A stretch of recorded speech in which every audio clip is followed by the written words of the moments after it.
High, আশা করি প্রত্যেকে ভালো আছো আর আমিও ভালো আছি। আর এই যে তোমরা সামনে যে ঠাকুরগুলো দেখতে পাচ্ছ, এই ঠাকুরগুলো এখন বিসর্জনের জন্য নদীর ঘাটে নিয়ে যাওয়া হচ্ছে।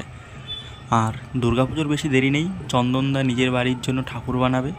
তাই এই ঠাকুরগুলোরই ফ্রেম মানে কাঠামো, ঠাকুরের পিছনের যে কাঠামো হয় সেই কাঠামোটা তুলে আনবে নদীর থেকে এই মাটিটা ঝরে পড়ার পর।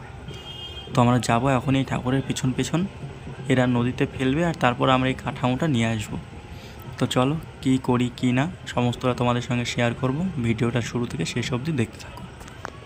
তো এরা এখন ঠাকুরটাকে নিয়ে যাবে, বিসর্জন দেবে, তারপরে কাঠামোটা আমরা তুলে নিয়ে আসবো। এতে আশা করি খারাপ কিছুই নেই, কারণ কাঠামোটা এমনি পরে তুলে ফেলা হয়, কিন্তু তো আমরা যদি তুলে নিয়ে আসি সেটা কাজে লাগাতে পারি তাহলে সেটা ভালোই, তাই না?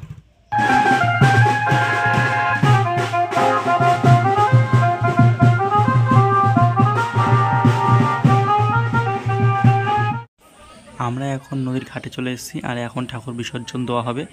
আমাদের বাড়ির পাশে চূর্ণী নদী আছে, সেই চূর্ণী নদীতেই ঠাকুর বিসর্জন দেওয়া হবে। আর এখানে একটা নিম গাছ আছে, বিশাল বট গাছের মতো। আর আমরা কিন্তু ঠাকুরের পিছনের এই বাঁশের ফ্রেমটাকেই তুলব।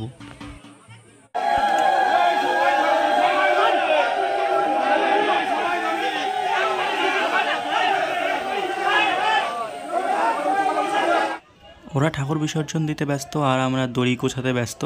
এই দড়ি দিয়েই বেঁধে কাঠামোটা তোলা হবে। চলো, ওরা ঠাকুর বিসর্জন দেবে আর আমরাও সঙ্গে সঙ্গে ঘাটে নেমে যাব। যদিও আমি জলে নামবো না, কারণ চূর্ণী নদী এখন জলে ভরা, বর্ষার জলে, আর আমি সাঁতারও জানি না। তাই আমি পাড়ে থেকেই ওদের সাহায্য করার চেষ্টা করব।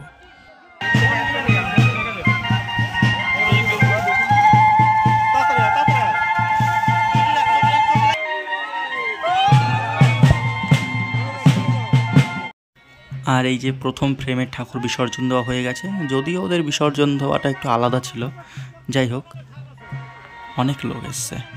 আর এই যে ওরা সবাই দড়ি নিয়ে চলে গেছে, ফ্রেমে বাঁধা হবে, তারপর একটু মাটিটা পড়ার জন্য মানে মাটিটা জলে ঝরে পড়ার জন্য অপেক্ষা করা হবে, তারপর আবার তুলে নিয়ে আসা হবে।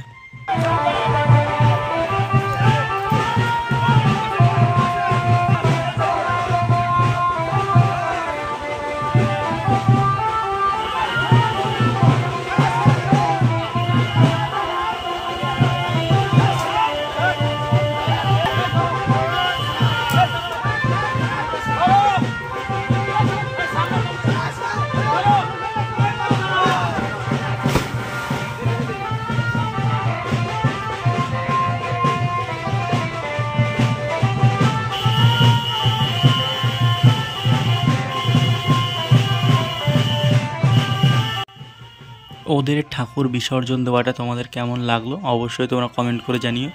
যদিও আমার একটুও ভালো লাগেনি, তোমাদের কেমন লাগলো অবশ্যই জানিও। ওদের সব ঠাকুর বিসর্জন দেওয়া হয়ে গেছে, এখন আমরা সবাই আমি তো না, ওরা সবাই ওই জলে নেমে ঠাকুরের ফ্রেমের সঙ্গে ওই দড়ি বাঁধছে, তারপর তুলে নেওয়া হবে একটু পরে। এইভাবেই তুলে নিয়ে আসা হয় ফ্রেমগুলো। উপরে একজন দড়ি দিয়ে টানবে আর পিছন থেকে সবাই মিলে একটু একটু করে আস্তে আস্তে উপরে তুলে নিয়ে আসবে। মাটি ঝরে পড়ার পরেও ফ্রেমগুলো তোলা যাচ্ছিল না, তাই ফ্রেম থেকে যে খড় বিচুলি টিচুলি ছিল সব কিছু আলাদা করে দেওয়া হচ্ছে যাতে হালকা হয়ে যায়।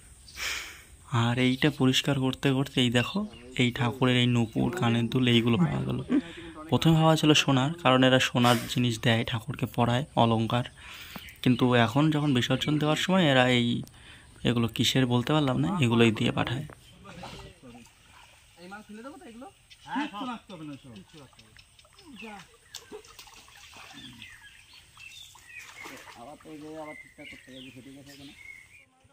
তো শেষমেশ অনেক কষ্টের পরে 3টে ফ্রেমই পরিষ্কার করে উপরে তোলা সম্পূর্ণ হলো।